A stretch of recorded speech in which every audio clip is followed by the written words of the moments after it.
سبحان اللہ و بحمدہ عدد خلقہ و رضا نفسہ و زینت عرشہ و مداد کلماتہ۔ اعوذ باللہ من الشیطان الرجیم، بسم اللہ الرحمن الرحیم۔ رب اشرح لی صدری ویسر لی امری واحلل عقدۃ من لسانی یفقہوا قولی واجعل لی وزیرا من اہلی۔ اللہم فقہنا فی الدین رب زدنی علما۔ اللہم انی اسألک علما نافعا رزقا طیبا وعملا متقبلا۔ آمین ثم آمین۔ تفسیر سورہ بنی اسرائیل، رکوع آیت نمبر 34۔ وَلَا تَقْرَبُوا مَالَ الْيَتِيمِ إِلَّا بِالَّتِي هِيَ أَحْسَنُ حَتَّى يَبْلُغَ أَشُدَّهُ وَأَوْفُوا بِالْعَهْدِ إِنَّ الْعَهْدَ كَانَ مَسْئُولًا۔ وَلَا تَقْرَبُوا، اللہ سبحانہ تعالیٰ کے کچھ حتمی فیصلے اور حتمی اعلانات کا سلسلہ جاری ہے۔ اللہ سبحانہ تعالیٰ نے، ہم نے پچھلے سبق میں ہی پڑھا، اللہ سبحانہ تعالیٰ نے فرمایا تھا وَقَضَىٰ رَبُّكَ، اللہ نے فیصلہ کر دی۔ اللہ کے کچھ حتمی فیصلے، اللہ کے کچھ حتمی ڈیسائیڈڈ کلیئر کٹ اعلانات، اور اس میں لا ڈو ڈونٹ کا سلسلہ جاری ہے۔ ولا، اور نہ، تم کیا ایک کام اور کیا نہ کرنا، یتیم کے مال کے پاس نہ جانا سوائے اس طریقے کے جو اچھا ہے۔ اور کب؟ حتیٰ یبلغ اشدہ، جب وہ اپنی جوانی کو پہنچ جائے۔ یتیم کے حوالے سے احکامات ہم سورہ بقرہ، سورہ نساء میں وضاحت سے پڑھ چکے ہیں۔ یتیم کے حقوق، یتیم کے ساتھ معاملات، یتیم کے ساتھ حسن سلوک، سنت اور حدیث کے حوالے سے اس پر تذکرہ اور بات ہو چکی ہے۔ لیکن یتیم کے مال کے حوالے سے احکامات ہم نے وضاحت سے اس پر بات سورہ نساء اور سورہ بقرہ میں پہلے کی ہے۔ اللہ سبحانہ تعالیٰ نے سورہ النساء میں واضح طور پر یہ کہہ دیا تھا کہ تم یتیم کے مال کے قریب بھی نہ جانا، اور یتیم کا مال کھانا سمیٹ لینا کیا ہے؟ اِنَّهُ كَانَ حُوبًا كَبِيرًا، بہت بڑا گناہ، اس کو پروناؤنس کیا تھا اللہ سبحانہ تعالیٰ نے۔ اب جب یہ حکم آیا تو اس کے بعد ہم دیکھتے ہیں، ہمیں معلوم ہے کہ صحابہ اکرام جو بہت زیادہ حساس تھے گناہ اور گناہ کبیرہ کے معاملے میں بہت زیادہ محتاط تھے، انہوں نے کیا کیا؟ وہ سارے کے سارے یتیم جو ان کے زیر کفالت تھے، جو ان کے زیر سایہ پرورش پا رہے تھے، ان سب کا مال، کھانا پینا، چولہا چونکا الگ کر دیا، تاکہ کہیں مال جو ہے وہ آپس میں رل مل نہ جائیں، کہیں آپس میں مال کی ملاوٹ نہ ہو جائے، اور کہیں حوبن کبیرہ کا ارتکاب نہ ہو جائے۔ پھر اللہ سبحانہ تعالیٰ نے کہا فَإِخْوَانُكُمْ، یہ تو تمہارے بھائی ہیں، بھائی بالکل الگ تو نہ کر دو۔ تقویٰ کا پیمانہ بندے کا اتنا بڑھ گیا، صحابہ اکرام کا اتنا بڑھ گیا کہ پھر اللہ سبحانہ تعالیٰ نے لچک دے دی، اور پھر کچھ چھوٹ مل گئی کہ ہاں تمہارے بھائی ہیں، دینی بھائی ہیں، اگر تم ان کو ملا لو تو کوئی حق نہیں۔ اور پھر اللہ نے یہ بھی حکم سمجھا دیا تھا اور بتا دیا تھا کہ اگر یتیم کی کفالت کرنے والا اگر کوئی مالی طور پر تنگ دست ہے تو اگر وہ اس میں سے کچھ لے لے تو اس پر کوئی کبیرہ گناہ نہیں، اپنی حاجت اور اپنی ضرورت کے تحت۔ لیکن اگر یتیم کی کفالت کرنے والا شخص جو ہے وہ مالدار ہے اور وہ خود کفیل ہے اور اس کے پاس کوئی مالی محتاجی نہیں ہے، تو اس کے لیے مناہی تھی کہ وہ پھر یتیم کے مال کا لقمہ نہیں لے گا۔ اور پھر جب یہ کانشس ہو کے انہوں نے یتیموں کے مال سارے یتیموں کے حوالے کر دیے تھے، تو اللہ نے تب بھی کہا تھا کہ تم ان کو، جب ابھی یہ بے وقوف ہیں اور ابھی یہ نادان ہیں، تو ان کو ان کا مال نہ دے دو، بلکہ کیا کرو، ان کو کھانے ان کو پینے کے لیے ان کے مال میں سے مال دیتے رہو، اور ان کو اچھی بات سکھاتے رہو، اور ان کو اچھے اخلاق سکھاتے رہو۔ اور پھر جب تک یہ جوان ہو جائیں اور اپنی جوانی کو پہنچ جائیں اور تم ان کے اندر رشد اور ان کے اندر ہدایت اور ان کے اندر قابلیت اور ان کے اندر بلوغ کو پاؤ، تو پھر ان کا مال ان کے حوالے کر دو۔ اور سورہ نساء میں اللہ سبحانہ تعالیٰ نے ہمیں یہ واضح طور پر بتایا تھا کہ دیکھو جب یہ جوان ہونے کو آئیں اور ان کے مال واپس کرنے کا وقت آنے والا ہو، تو پھر اس وقت جلدی جلدی کھانے نہ لگنا، سارے احکامات ہم نے سورہ نساء میں پڑھے تھے نا. اور پھر اللہ سبحانہ تعالیٰ نے کہا تھا کہ دیکھو جب یہ بالغ ہو جائے، نکاح کی عمر کے قابل عمر کو پہنچ جائے اور ان کا مال تم ان کو حوالے کرنے لگو تو پھر کیا کرنا، پھر گواہ بنا لینا. یہاں پر بھی اللہ سبحانہ تعالیٰ نے یہ کہا کہ تم یتیم کے مال کے قریب نہ جانا الا بالحق، یعنی صحیح طریقے سے، اور ان کے ساتھ احسن طریقہ اپنا لو. صحیح طریقہ یہ کہ ان کا مال ان کو کھلانے پلانے، ان کی تعلیم، ان کی تدریس، ان کی کفالت، ان کی نگہداشت کے لیے استعمال ہوگا. اور جب وہ نکاح کی عمر کو پہنچیں گے یا بالغ ہو جائیں گے یا وہ رشد اور ہدایت پائیں گے اور سمجھدار سیانے ہوں گے تو ان کا مال ان کو گواہوں کی موجودگی میں واپس حوالے کر دیا جائے گا. اور جو تنگ دست ہے وہ اپنی ضرورت کے مطابق لے سکتا ہے، لیکن مالی فراخی کا معاملہ کرنے والا جو اس کا نگران اور گارڈین ہے وہ یتیم کے مال میں سے نہیں کھا سکتا. اور ہم نے حدیث میں بھی دیکھا نا کہ آپ صلی اللہ علیہ وسلم نے فرمایا، آپ صلی اللہ علیہ وسلم نے وہ جو موبقات 7 بڑے بڑے گناہوں کی فہرست میں سے ایک گناہ فرمایا تھا، اس میں کیا ہے؟ یتیم اور بیوہ کا مال کھانا. اور پھر حدیث میں آتا ہے کہ آپ صلی اللہ علیہ وسلم نے فرمایا میں تمہیں 2 کمزوروں کے مال سے بچنے کی تاکید کرتا ہوں. میں تمہیں 2 کمزوروں کے مال سے بچنے کی تاکید کرتا ہوں. اور آپ نے فرمایا ایک یتیم اور ایک بیوہ. یعنی وہ خاتون جو بیچاری بیوہ ہے اور اس کا شوہر اس کا مال چھوڑ گیا، اس کے ساتھ دست درازی نہ کرنا، اس کے ساتھ ظلم زیادتی اور حق تلفی اور اس کے ساتھ کسی قسم کی ظلم کا معاملہ نہ کرنا. اور یتیم کا مال جو ہے، اور یتیم کے مال کے لیے تو اللہ سبحانہ تعالیٰ نے وراثت کے احکامات کی کمی کے حوالے سے بھی فرمایا نا کہ وہ لوگ جو یتیم کا مال کھاتے ہیں وہ اپنے پیٹوں میں آگ بھرتے ہیں، وہ اپنی پیٹوں میں آگ بھرتے ہیں. اور ہمیں شب معراج کا مشاہدہ دہرا لینا چاہیے کہ آپ صلی اللہ علیہ وسلم نے کچھ لوگ دیکھے تھے جن کے ہونٹ اونٹوں جتنے بڑے تھے، اور پوچھا گیا یہ کون سے لوگ تھے تو آپ نے فرمایا یہ وہ لوگ تھے جو یتیم کا مال کھاتے تھے. اور پھر آپ صلی اللہ علیہ وسلم نے یہ بھی فرمایا کہ 4 لوگ ایسے ہیں جن کے لیے اللہ سبحانہ تعالیٰ نے اپنے ذمے لیا ہے کہ ان کو جنت میں داخل نہیں ہونے دے گا. 4 لوگ ایسے ہیں جن کے لیے اللہ سبحانہ تعالیٰ نے اپنے ذمے لیا کہ ان کو جنت میں داخل نہیں ہونے دے گا. اور انہی کے لیے آپ نے مزید حدیث میں یہ بھی فرمایا کہ 4 لوگ ایسے ہیں جن کے لیے اللہ سبحانہ تعالیٰ، رسول اللہ صلی اللہ علیہ وسلم فرماتے ہیں کہ وہ جنت کیا، وہ جنت کی خوشبو بھی نہیں پائیں گے. تو چاروں جن کے لیے حدیث میں یہ وعید ہے، یہ 4 کون سے ہیں؟ شراب کا عادی، سود کھانے والا، والدین کا نافرما بردار، اور یتیم کا مال کھانے والا.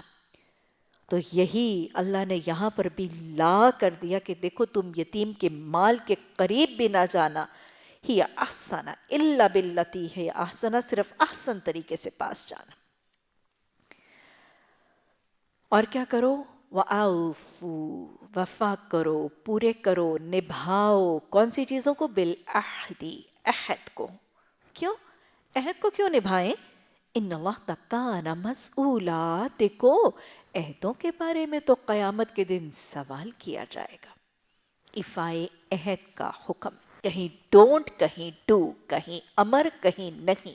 اب یہاں پہ امر آ رہا ہے، اپنے وعدے نبھاؤ. افائے عہد کا حکم، قول و قرار، وعدے، معاہدے، پیکٹس، ڈیلز، ان کو نبھانے اور ان کو وفا کرنے اور ان کو پورا کرنے کا حکم دیا جا رہا ہے. وعدہ نبھانا قرآن و حدیث کی تاکید اور حکم خداوندی ہے، سنت الہی بھی ہے. اللہ سبحانہ تعالیٰ نے قرآن میں فرمایا وَمَنْ أَوْفَ بِعَهْدِهِ مِنَ اللَّهِ، اللہ سے زیادہ وعدہ پورا کرنے والا اور کون ہوگا؟ محمد صلی اللہ علیہ وسلم افائے عہد پر عامل نظر آتے ہیں. کتنے نمونے. میں نے جب آپ کو سورہ المائدہ کی پہلی آیت پر بات کی تھی اور سورہ مائدہ کی پہلی آیت کی تفسیر کی وضاحت ہم نے کی تھی، اوفوا بالعقود، اے ایمان والو کیا کیا کرو؟ بغیر کسی حروف مقطعات کے، بغیر کسی تمہید کے اللہ نے right at the start of سورہ مائدہ اپنے عہدوں کو پورا کرو، اپنے باتوں کو وفا کرو. نبی صلی اللہ علیہ وسلم کی حیات طیبہ میں افائے عہد، اپنے قول و قرار نبھانے، اپنے وعدے معاہدے نبھانے کے کتنے متفرق واقعات. حضرت ابو جندل کا واپس لوٹنا، صلح حدیبیہ کا معاہدہ، کافروں، مشرکوں، بت پرستوں، ظالموں، سرکشوں، متکبروں کے ساتھ معاہدہ. اور پلٹائے جانے پر ابو جندل کے ساتھ کیا معاملہ کیے جانے کا امکان. لیکن آپ نے کہا، آپ نے فرمایا ابو جندل لوٹ جاؤ، میں عہد کر چکا ہوں. کسی کے ساتھ بدہدی، کسی کے ساتھ عہد شکنی کا کوئی تصور موجود نہیں. کسی قیمت پر بدہدی اور عہد شکنی کا تصور موجود نہیں. وعدہ توڑ کر کتنا بڑا فائدہ ملنے کا امکان ہو، کتنی بڑی خیر ملنے کا امکان ہو، کتنا بڑا نقصان آنے کا امکان ہو، کوئی چانس ہی نہیں ہے. حضرت حذیفہ بن یمان کا واقعہ دہرا لیجئے. بدر میں آئے تھے، جہاد کے لیے شامل ہونا چاہتے ہیں، ایک باپ ایک بیٹا، 4 فائٹنگ ہینڈز. مسلمانوں کو 4 لڑنے والے ہاتھ ملنے کا امکان ہے. آپ نے کہا تھا حذیفہ جاؤ تم اپنا عہد نبھاؤ. مشرکین سے کیا ہوا عہد تھا، ظالموں، کافروں، فاسقوں، مشرکوں، بت پرستوں، ارے ہجرت سے روکنے والوں پر ان کے ساتھ کیا ہوا عہد نبھانا تھا. اور نقصان کیا تھا کہ مسلمان 2 مجاہدوں سے محروم ہو جائیں گے جب کل نفری 313 کی تھی. اور پھر بعثت رسول صلی اللہ علیہ وسلم سے پہلے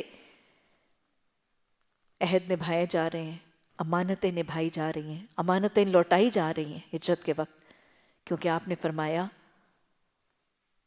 فَمَن لَا أَحَدَ لَهُ، وہ شخص جس کے لیے عہد نہیں اس کا کوئی دین نہیں، اور جس کے لیے امانت کا پاس نہیں اس میں ایمان نہیں. جو عہد کا پاس نہیں کرتا اس کا کوئی دین نہیں، اور جو امانت کا پاس نہیں کرتا اس کا کوئی ایمان نہیں. بدہدی دین سے خارج کر دیتی ہے، دین سے محروم کر دیتی ہے، دین کا جنازہ اٹھا دیتی ہے، اور خیانت ایمان کا شرازہ بکھیر دیتی ہے. مومنوں کی صفت اللہ قرآن میں بتاتے ہیں، ایک جگہ نہیں 2 جگہ. وَالَّذِينَ لِأَمَانَاتِهِمْ وَعَهْدِهِمْ رَاعُونَ. مومن وہ ہوتے ہیں جو اپنی امانتوں اور اپنے عہدوں، اپنے وعدوں کی حفاظت کرتے ہیں. وعدہ چاہے اللہ سے ہے، وعدہ چاہے اللہ کے بندوں سے ہے، وعدہ چاہے اپنوں سے ہے چاہے پرائیوں سے ہے، وعدہ چاہے مسلمانوں سے ہے چاہے مشرکوں سے ہے، چاہے کافروں سے ہے چاہے عبادت گزاروں سے ہے، نبھانا کی نبھانا ہے. وعدہ نبھانے کے چکر میں کوئی بڑی سے بڑی تکلیف آئے پھر بھی وعدہ نبھانا ہے. وعدہ نبھانے کے بدلے میں کوئی بڑے سے بڑا نقصان آئے یا کوئی بڑے سے بڑا فائدہ ہاتھ میں آئے، ہاتھ سے جائے. سنت رسول صلی اللہ علیہ وسلم کا نمونہ موجود ہے. وعدہ شکنی مومن کا طریقہ وطیرہ نہیں ہے. وعدہ شکنی منافق کا رنگ ہے.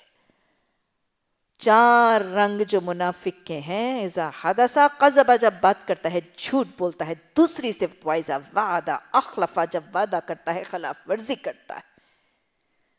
منافق کا دوسرا رنگ جو صحیح بخاری کی حدیث میں آتا ہے، جھوٹ کے بعد بدعہدی، وعدہ خلافی. جب وعدہ پورا نہیں ہوگا تو ایمان نکل جائے گا، دین سے خارج ہو جائے گا، اور نفاق کا رنگ طاری ہو جائے گا. اللہم طہر قلبی من نفاقی. اللہ ہمارے دلوں کو نفاق کے روگ سے بچا کر ہمیں سچائی اور ہمیں ایفائے عہد پر عمل ہونے کی توفیق عطا فرما دے. اللہ نے فرمایا کہ وعدے اس لیے پورے کیا کرو، قیامت کے دن ان کے بارے میں سوال ہوگا، پوچھ گچھ ہوگی. بدہدی کرنے والوں کا انجام دیکھ لیجیے قیامت کے دن. حدیث میں آتا ہے کہ وہ شخص جس نے بدہدی کی ہوگی اس کے سر پر ایک جھنڈا نصب کر دیا جائے گا. قیامت کے دن کی ذلت اور رسوائی کا عذاب، سارے میدان حشر میں اس کی بدہدی اور اس کی بے ایمانی اور اس کی منافقت کا رنگ، چہرے پہ کتنا ایمان کا رنگ رچا رکھا تھا، کتنا صاحب ایمان مسلم بنتا تھا، لیکن بدہدیاں کرنے والے کے وہ چہرے کے نقاب اتارے جائیں گے، ان کے سروں کے اوپر جھنڈے نصب کر دیے جائیں گے. جتنی بدہدیاں اتنے جھنڈے، جتنی بڑی بدہدی اتنا بڑا جھنڈا. اللہم طہر قلبی من نفاق. پیمانے سے دو تو بھر کے دو، اور تولو تو ٹھیک ترازو سے تولو. اللہ سبحانہ تعالیٰ نے اب یہاں پہ تجارتی بے ایمانی کے حوالے سے بات کی اور 2 طریقے بتائے. ناپ تول کے یہی 2 طریقے. آپ کو پتہ ہے کہ تجارتی معاملات میں، لین دین کے معاملات میں، یا تو چیزوں کو پیمانے سے تول کے دیا جاتا ہے، جیسے دودھ ہے، لیکوڈ کی چیزیں ہیں، ان کو ایک خاص پیمانہ، ایک ناپنے کا چیز ہوتی ہے جس میں اس کو پیمانے کو ناپا جاتا ہے اور یا پھر تولا جاتا ہے وزن کے حساب سے. آپ کو پتہ ہے کہ یا پیمانہ ہے یا تول ہے یا گنتی ہے، یہی چیزیں ہیں نا ناپتے لیتے دیتے وقت. تو اللہ سبحانہ تعالیٰ نے کہا کہ جب پیمانہ ناپتے ہو تو کم نہ ناپو، کیونکہ تم نے قیمت پوری لینی ہے. اور جب تم نے تولنا ہے تو اپنا ترازو بھی ٹھیک رکھو، کیونکہ حدیث قرآن میں کیا آتا ہے؟ سورہ مطففین، وَيْلٌ لِّلْمُطَفِّفِينَ، ہلاکت ہے، تباہی ہے، بربادی ہے، جہنم کی سب سے گہری کھائی ہے کن لوگوں کے لیے جو ڈنڈی مارتے ہیں. ڈنڈی مارنے والے کون سے ہوتے ہیں؟ ایک طرف تولنے والے میئرنگ ویٹس رکھے، ایک طرف تولے جانا والا مال رکھا، اور پھر جب ان کو تولنے لگے تو کچھ ایسے ہاتھوں سے ڈنڈی ماری کہ تولے جانے والا مال کم اور وزن زیادہ. میئرنگ ویٹس کے برابر کرنے کے لیے تھوڑا مال دے کر پوری رقم لینے کے لیے ڈنڈی مارنا، یہ ہاتھوں سے ماری جائے، وہ پیمانے کو خراب کیا جائے، اس کے اسکیل کو خراب کیا جائے، اس کے کمپیوٹرائز میٹر کو خراب کیا جائے، یا پیمانے کے نیچے کوئی جھوٹے وزن لگا دیے جائیں چھپا کر، یا ترازو کے اندر کوئی خلل کر دیا جائے. اللہ نے فرمایا تم صحیح قرطاس اور صحیح تول کے ساتھ اپنا تول ناپو. اللہ سبحانہ تعالیٰ نے ویل، ہلاکت، تباہی، بربادی، جہنم کی سب سے گہری کھائی کی وعید بتا دی. اور پھر یہ تو مستقبل کا انجام. ماضی میں وہ قوم ایک نبی کی جس نے ناپ تول میں کمی کی تھی اور رہزنی اور ڈکیتی کرتی تھی، اس کے لیے اللہ نے عذاب کی داستان بھی سنا دی. قوم پوری کی پوری جو ہے وہ عذاب سے دوچار کر کے نیست و نابود کر دی گئی تھی، مٹا دی گئی تھی وہ قوم جو ناپ تول میں کمی کرتی تھی، اور تنبیہ کے باوجود وہ اس کمی کی رویے کو ترک نہیں کرتی تھی. تجارتی خیانتیں، تجارتی بےایمانیاں، دھوکے، فراڈ، فریب، چاہے وہ بلیک مارکیٹنگ ہے، چاہے وہ ذخیرہ اندوزی ہے، چاہے وہ اسمگلنگ ہے، چاہے وہ ہوڈنگ ہے، چاہے وہ ملاوٹ ہے، چاہے وہ ناقص مال جھوٹی قسمیں کھا کر بیچ دینے کا طریقہ ہے، چاہے وہ ناپ تول میں کمی ہے، اور چاہے گھٹیا چیزوں کو مہنگے داموں پر بیچنے کا طریقہ ہے، یا ناقص مال چھپا کر بیچ دینے کا طریقہ ہے. یہ سب کچھ کیا ہے؟ یہ تجارتی خیانتیں، اور یہ قرآن کا لا ہے. وَلَا تَأْكُلُوا أَمْوَالَكُمْ بَيْنَكُمْ بِالْبَاطِلِ، ایک دوسرے کے مال آپس میں باطل طریقے سے نہ کھایا. آپ صلی اللہ علیہ وسلم نے حدیث مبارکہ میں فرمایا ہے کہ 3 لوگ ایسے ہیں جن کی طرف اللہ سبحانہ تعالیٰ قیامت کے دن نہ ان سے بات کرے گا، نہ ان کی طرف دیکھے گا، اور نہ ان کو گناہوں سے پاک کرے گا. ان میں سے ایک شخص کون سا؟ جو جھوٹی قسم کھا کے مال بیچ دیتا ہے. آپ صلی اللہ علیہ وسلم ایک دفعہ تشریف لے گئے اور ایک شخص اپنا گندم اور گیہوں جو ہے اس نے ڈھیر لگا رکھا تھا غلے کا، اور وہ بیچ رہا تھا. آپ نے اس غلے کے اناج کے ڈھیر میں جب اپنا دست مبارک ڈالا تو اوپر تو عمدہ اور خشک اناج، اور نیچے گیلی ردی ناکارہ جس کو پھپھوندی وغیرہ لگی تھی وہ اناج تھا. آپ صلی اللہ علیہ وسلم نے اس موقع پر یہ الفاظ فرمائے کہ نہیں، اللہ نہ دیکھے گا، نہ بات کرے گا، نہ گناہوں سے پاک کرے گا جو جھوٹی قسم کھا کر عیب دار مال بیچ دیتا ہے. یہ تجارتی خیانت ہے. اور آپ کو پتہ ہے کہ یہ الفاظ جب کسی حدیث اور قرآن میں کسی گناہ کے لیے آتے ہیں تو وہ گناہ کبیرہ گناہ ہے. کسی ایسے چیز کے پیچھے نہ لگو جس کا تمہیں علم نہ ہو. یقیناً آنکھ، کان اور دل سبھی کی باز پرس ہونی ہے. کس چیز پر لا کہا جا رہا ہے؟ وَلَا تَقْفُ مَا لَيْسَ لَكَ بِهِ عِلْمٌ، اس چیز کے پیچھے نہ لگو. یہ بالکل وہی لا ہے جو سورہ حجرات میں بھی وَلَا تَجَسَّسُوا، تجسس نہ کرو. کسی دوسرے فرد، کسی گھرانے، کسی حالت کا تجسس، اس کی کرید، اس کی ٹو لگانا، اس کی کیوریوسٹی کرنا، اس کے حالات کی خبر پانے کی کوشش کرنا، یہ قرآن کا لا ہے، قرآن کا ڈونٹ ہے. اور قرآن کے ڈونٹ کی نفی کر کے اس کام کو کرنا کبیرہ گناہ ہے. کسی قسم کی کیوریوسٹی، کوئی تجسس، کوئی کرید، کوئی ٹو، چاہے نگاہوں سے ہے، چاہے کانوں سے ہے، چاہے اپنے دل میں کہیں یہ کرید لگانے کی پلاننگز ہو رہی ہیں، سب کیا ہے، اس پر لا ہے۔ نگاہ کے لیے اللہ سبحانہ تعالیٰ نے کسی کے گھر میں جھانکنا قرآن نے کتنا ناپسند کیا، حدیث نے کتنا ناپسند کیا، یہاں تک کہ آپ صلی اللہ علیہ وسلم نے فرمایا کہ اگر نگاہ خود داخل ہو گئی تو تیرے داخل ہونے میں پھر کیا کمی، یعنی اپنے داخل ہونے سے پہلے کیوریوسٹی اور ٹو کے لیے کسی کے گھر میں اگر تم نے اجازت سے داخل ہونا ہے تو اپنے داخل ہونے سے پہلے بلا اجازت اپنی نگاہ کو بھی کسی کے گھر میں داخل نہ کرو۔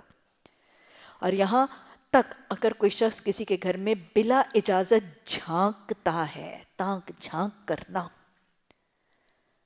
کرید اور ٹو کے لیے تانک جھانک کرنا، آپ نے فرمایا کہ اگر تیرے گھر میں کوئی جھانکے اور تو جھانکنے والے کی آنکھ کسی پتھر سے پھوڑ دے تو تجھ پر کوئی گناہ نہیں، اتنا ناپسندیدہ ہے۔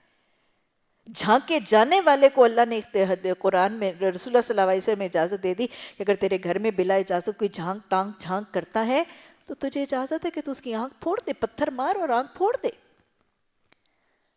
سننا اور ویسے بھی دیکھنا، ہاں حدیث میں کیا آتا ہے، آپ صلی اللہ علیہ وسلم نے فرمایا کہ جب کوئی شخص کسی دوسرے کے خط پر ایک نگاہ ڈالتا ہے تو وہ گویا جہنم میں جھانکتا ہے۔ جب کوئی شخص کسی دوسرے کے خط پر نگاہ ڈالتا ہے، ارے یہ جو میسیجز ہیں، ای میلز ہیں، فیس بک کے ہیں، کسی کے بھی ہیں، ٹیلی فون کے موبائلز کے میسیجز ہیں، یا کسی کا خط ہے، کوئی کسی نے کسی کو خط لکھا ہے، اس میں اس کی کوئی اپنی پریویسی ہے، کوئی اپنی انٹیمیٹ معاملات ہیں، لیکن اگر کوئی کسی کا خط پڑھتا ہے تو اس نے گویا جہنم میں جھانکنے کے برابر کا عمل اختیار کیا۔ کوئی چاہے گا کہ جہنم میں جھانکے؟ وہ ہیبتناک جہنم، اس کے تو کوئی قریب بھی نہیں پھٹکنا چاہتا نا۔ اور پھر کان کے ذریعے قرید لگانا، کسی کا میسج موبائل سننا، کسی کا ٹیلی فون سننا، دروازے کے ساتھ ٹو لگا کے، ہمسایوں کی دیوار کے ساتھ ٹو لگا کے، قرید لگا کے، گیٹ کے ساتھ اندر کیا ہو رہا ہے، یہ سب کچھ کیا ہے، یہ بھی اپنے کانوں کو قرید اور ٹو لگانے کے لیے استعمال کرنا، یہ بھی قرآن کا لا ہے۔ تو اللہ سبحانہ تعالیٰ نے کسی بھی طریقے سے تجسس اور ٹو لگانے کے طریقے پر ایک دفعہ نہیں، قرآن میں دوہری دفعہ سورہ بنی اسرائیل میں، سورہ حجرات میں اس کو واضح طور پر، ایک مکی صورت اور ایک مدنی صورت میں اس کو لا کر کے اس کو ہمارے لیے نفی کر دے۔ ارے دنیا کی زندگی کی سی آئی ڈی لگانے کے بجائے اپنے حالات کو مائنڈ کرو، اپنے حالات کی فکر اور پرواہ کرو، اپنے حالات اور اپنے رویوں کی اخلاق کی پرواہ کرنے کی کوشش کرو، لوگوں کی کرید اور ٹو نہ کرو۔ تمہاری آنکھ، تمہارے کان اور تمہارے دل کے معاملے میں سب کے بارے میں باز پرس ہے، کیونکہ رب کیا ہے؟ رب السمیع ہے، البصیر ہے، الخبیر ہے، اور خبیر کیسا خبیر ہے؟ علیم بذات الصدور ہے، وہ تو سینوں کے اندر آنے والے رازوں کو جاننے والا ہے۔ اب ویسے بھی حدیث میں آتا ہے کہ کوئی شخص یہ نہ کہے میں نے دیکھا اگر اس نے دیکھا نہیں۔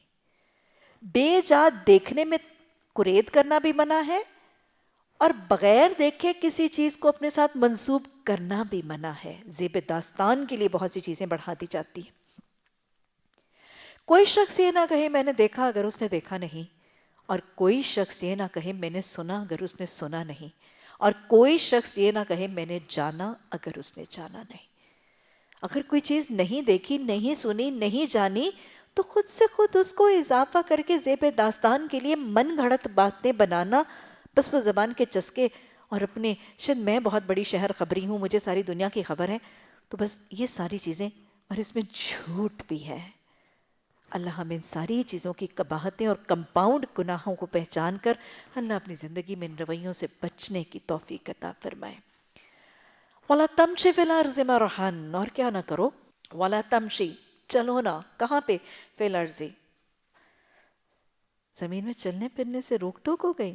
نہیں، ایک خاص طریقے سے چلنے پہ رکاوٹ ہے۔ وَلَا تَمْشِ فِي الْأَرْضِ مَرَحًا، اکڑ کے نہ چلو، اکڑ کے نہ چلو۔ کیوں نہ چڑھے؟ اِنَّكَ لَن تَخْرِقَ الْأَرْضَ، تم زمین کو پھاڑ نہیں سکتے، اور تم پہاڑ کی بلندیوں کو نہیں پہنچ سکتے۔ اکڑتے کس بات پر ہو؟ تکبر اور گھمنڈ کس بات پر کرتے ہو؟ لا لگا دی اللہ نے ایک خاص طریقے سے چلنے پر۔ کون سا طریقہ ہے؟ تکبر سے چلنے کے طریقے پر اللہ نے لا لگا دی کہ اب پورے تکبر کی اجازت ہوگی۔ ایک تکبر، گھمنڈ، فخر اور اترانے والے طریقے سے چلنے میں ممانعت ہے. پورے کے پورے تکبر میں کتنی شدید ناپسندیدگی ہے اللہ کو. اِنَّهُ لَا يُحِبُّ الْمُتَكَبِّرِينَ. اللہ تکبر کرنے والوں کو پسند بھی نہیں. اللہ کی محبت سے محروم، اللہ کے محبوب بندوں کی سب سے خارج. کیونکہ اللہ کا جو اپنی صفت سب سے زیادہ پسند ہے وہ اپنی کبریائی کی صفت ہے. وہی بڑا بننے والا ہے، وہی بڑا بن کے رہنے والا ہے، اور وہی بڑا ہو کر رہنے والا ہے. کبریائی اسی کے لائق ہے. اپنی کبریائی کا اظہار. آپ سوچیں کہ جب اذان کے کلمات پکارے جاتے ہیں تو اذان میں اللہ سبحانہ تعالیٰ کے حکم سے کون سا کلمہ، کون سی صفت پکاری جاتی ہے؟ سبحان اللہ، الحمدللہ، الغفور، الرحمن. اللہ کی جو ایک صفت اللہ اپنے لیے سب سے زیادہ پسند کرتا ہے، اللہ اکبر، اللہ اکبر، اللہ اکبر، اللہ اکبر. اپنی کبریائی کا اعلان اللہ سبحانہ تعالیٰ اس کائنات میں اپنی کبریائی کے اظہار کے لیے، تو اس نے کائنات کو بڑا بھی اتنا بنا دیا. اتنی وسیع کائنات اس نے بنائی، دیکھو اس کا خالق کتنا بڑا ہوگا. اتنی وسیع کائنات اس نے اپنی کبریائی کے اظہار کے لیے بنائی. اس کائنات کی ایک ایک چیز اس نے بڑی بنا دی اپنی کبریائی کے اظہار کے لیے. اور پھر مزید برآں اس نے اس کائنات، وسیع بڑی کائنات میں اس نے اپنی کبریائی کے ڈنکے دن میں 5 دفعہ اذان کے کلمات کی شکل میں پکار دی. اور پھر ہمیں پابند کر دیا کہ جب میری کبریائی کا اعلان ہو تو اس کا جواب دینا، اس کو دہرانا، تاکہ تمہارے دل میں، ذہن میں، حواس میں، جسم کے ایک ایک عضو میں میری کبریائی جم جائے. تمہاری زبان، تمہاری آنکھ، تمہارا دل، تمہارے حواس، تمہارے ہاتھ پاؤں میری کبریائی کا اعتراف کریں. دن میں 5 دفعہ ہم یہ بات دہراتے ہیں اذان کے کلمے کے جواب میں. دن میں 5 دفعہ نماز کی ایک اسینشل پہلی تربیت کیا ہے؟ مجھے بتائیں، نماز کا ہر ایک حصہ آپس میں دوسرے سے ممتاز کرنے کے لیے کیا کہا جاتا ہے؟ سبحان اللہ، اللہ اکبر، اللہ اکبر میں نے نماز شروع کی، اللہ اکبر میں نے رکوع شروع کی، اللہ اکبر میں سجدے میں گئی، اللہ اکبر میں سجدے سے اٹھی. کیا ہے؟ سلام پھیرنے کے بعد اللہ اکبر، استغفر اللہ، استغفر اللہ، استغفر اللہ، لیکن سب سے پہلے اللہ اکبر. یہ ہے وہ کبریائی کا اعلان جو میرا رب پسند کرتا ہے، کیونکہ وہی بڑا ہو کر رہنے والا ہے. انسان بڑا بننے کی کوشش کر سکتا ہے، بڑا بن نہیں سکتا، لیکن اللہ کو یہ بڑا بننے کی کوشش بھی پسند نہیں. اکبر میں ہوں، میرے مقابلے میں جو اکبر بننے کی کوشش کرے گا میری محبت سے محروم ہو جائے گا. اور صرف محبت سے محروم نہیں ہوگا، جنت سے خارج ہو جائے گا. ابا واستکبر وکان من الکافرین. صرف اللہ کی محبت سے محروم نہیں، جنت سے خارج نہیں، وکان من الکافرین، وہ کافروں میں سے بھی ہو جائے گا. کہا جائے گا الیس جہنم مثوی للمتکبرین. کیا جہنم کافروں کے لیے، متکبروں کے لیے بہترین ٹھکانہ ہے، انجام. کیا کس نے کیا تھا پہلا تکبر؟ تکبر کا انجام کیا ہے؟ اللہ تکبر کرنے والوں کے ساتھ کرتا کیا ہے اور کیا کیا؟ کیا کیا اور کرے گا کیا، دونوں دیکھ لیجئے. اللہ نے متکبروں کے ساتھ کیا کیا کیا؟ پہلا تکبر کیا شیطان نے، واستکبر، اللہ نے کانا من الکافرین فاخرج منہا، جنت سے نکال دیا. مزعوما مدحورا، دھتکارا ہوا، لعنت زدہ بنا دیا. شیطان الرجیم، مردود بنا دیا، راندہ درگاہ کر دیا. ارے عبادت سے کہاں پہنچ چکا تھا لیکن مردود بن گیا. یہ ہے تکبر. یہ کیا اللہ نے پہلے تکبر کرنے والے سے. پھر تکبر کیا نمرود نے، کیا ہوا؟ نیست و نابود ہوا. پھر تکبر کیا فرعون نے، غارقاب ہوا. پھر تکبر کیا حامان نے، قارون نے، زمین میں دھسا دیا گیا. پھر تکبر کیا فرعون حاذ الامہ ابو جہل نے، گلا کاٹ دیا گیا. کیا کرتا ہے اللہ؟ ایسا ہی کرتا ہے اللہ متکبروں کے ساتھ. جیسا اللہ نے فرعون کے ساتھ، حامان کے ساتھ، قارون کے ساتھ، ابو جہل کے ساتھ کیا، جیسا اللہ نے شیطان کے ساتھ کیا۔ یہ تکبر دنیا میں انسان کو ایمان سے محروم کر دیتا ہے، کافر بنا دیتا ہے۔ ہدایت کے رستے دریچے کھلے ہونے کے باوجود اللہ کا نافرما بردار بنا دیتا ہے تکبر اگر دل میں آ جائے تو۔ ابو جہل کون تھا؟ کیوں ایمان سے محروم رہا؟ کیوں کٹڑ کافر رہا؟ کیوں سرغنہ دشمن رہا؟ اگر آپ اس کا رویہ انالائز کریں، اس میں تکبر بہت تھا، گھمنڈ بہت تھا۔ فرعون کی ہلاکت کا وقت زخمی زمین پر بسمل حالت میں تڑپ رہا ہے، حضرت عبداللہ بن مسعود تشریف لائے، دیکھا زخمی ہے، سر جسم سے الگ کروں اور اس کو ہلاک کروں، کام تمام کروں۔ حضرت عبداللہ نے جب تلوار اٹھائی تھی تو اس نے کیا کہا تھا؟ ابو جہل کے کفر کی وجہ سمجھ لیجئے۔ یہ ابو جہل وہ ہے، پہلا شخص، پہلا مرد مکہ کا۔ حضرت ام ہانی نے سنی تھی روداد شب معراج کی، اس کے بعد نبی صلی اللہ علیہ وسلم کی زبان مبارک سے روداد سنی تھی ابو جہل نے۔ آج میں اور آپ شب معراج کی روداد سنتے ہیں تو ایمان بڑھ جاتا ہے۔ اس بدبخت نے نبی صلی اللہ علیہ وسلم کی زبان مبارک سے شب معراج کی روداد سنی تھی، ایمان نہیں ملا تھا۔ تکبر کا حال دیکھیے گا۔ جب حضرت عبداللہ نے وہ تلوار اٹھائی تھی کہ سر جسم سے الگ کر دیں، تو اس وقت بھی تکبر کت حد تک تھا، کہنے لگا دیکھو جب میری گردن کاٹو گے تو ذرا میرے دھڑ کے پاس کاٹنا، تاکہ جب لوگ میرا سر دیکھیں تو کہیں سردار قریش کی گردن بہت لمبی تھی۔ یہ تکبر تھا، یہ تکبر تھا فرعون کا، یہ گھمنڈ تھا فرعون کا، جو اس کو جاہلوں کا باپ بنا گیا تھا، کافروں کا سرغنہ سردار بنا گیا تھا، مخالف رسول صلی اللہ علیہ وسلم بنا گیا تھا۔ 3 دفعہ نبی صلی اللہ علیہ وسلم کی زبان سے قرآن سننے کے باوجود ایمان نہیں ملا تھا۔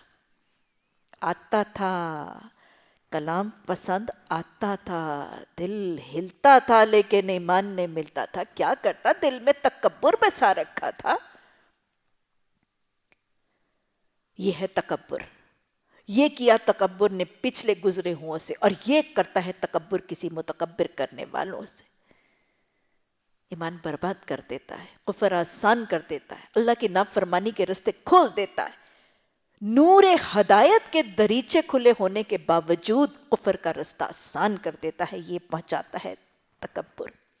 تکبر سب سے پہلے دل میں آتا ہے، دل کا جذبہ ہے، دل میں آتا ہے۔ کیا کہا تھا آپ صلی اللہ علیہ وسلم نے؟ تکبر کا تعارف کیسے کروایا تھا؟ صحابی نے پوچھا یا رسول اللہ صلی اللہ علیہ وسلم، ہم میں سے سب کا دل کرتا ہے کہ ہمارا لباس اچھا ہو، ہمارے ہاتھ کا کوڑا اچھا ہو، کیا یہ تکبر ہے؟ آپ نے فرمایا نہیں، اللہ صاحب جمال ہے، جمال کو پسند کرتا ہے، یہ تکبر نہیں، بلکہ تکبر تو یہ ہے۔ آپ نے 2 چیزیں بتائی تھیں، بطر الحق، اللہ کے حق کے احکامات کا انکار کرنا، وغمط الناس، اور اللہ کی مخلوق کو اپنے سے حقیر سمجھنا۔ انا خیر منہ کا جذبہ، یہ شیطان نے کہا تھا۔ ابا، سجدے سے انکار کیا تھا، انا خیر من کہا تھا۔ یہی 2 تکبر تھے، اللہ کے حکم کا انکار کرنا، نعوذ باللہ ثم نعوذ باللہ قرآن اور حدیث کے احکامات کے مقابلے میں اپنی برادری کے، اپنے معاشرے کے طریقوں کو درست سمجھنا، یہ ہے تکبر۔ اور دوسرا، اللہ کی مخلوق کو اپنے سے حقیر سمجھنا، سوچ ہے، یہ دل کی حالت ہے۔ سب سے پہلے تکبر دل میں پنپتا ہے، دل میں شیطان تکبر ڈالتا ہے۔ تو بڑی حسین ہے، تو بڑی لائق ہے، تو بڑی فصیح البیان ہے، تو بہت بڑی عالمہ ہے، تو بڑی عبادت گزار ہے، اب تو بڑی نیک بھی ہے۔ ہاں، ڈالتا ہے تکبر بس اوقات۔ دل میں شیطان تکبر ڈالتا ہے، پھر دل میں یہ جذبہ پنپتا ہے، جڑ پکڑتا ہے، بڑا ہوتا ہے، پھر اس کے بعد دل سے جسم کے مختلف اعضاء میں تکبر جھلکنے لگتا ہے،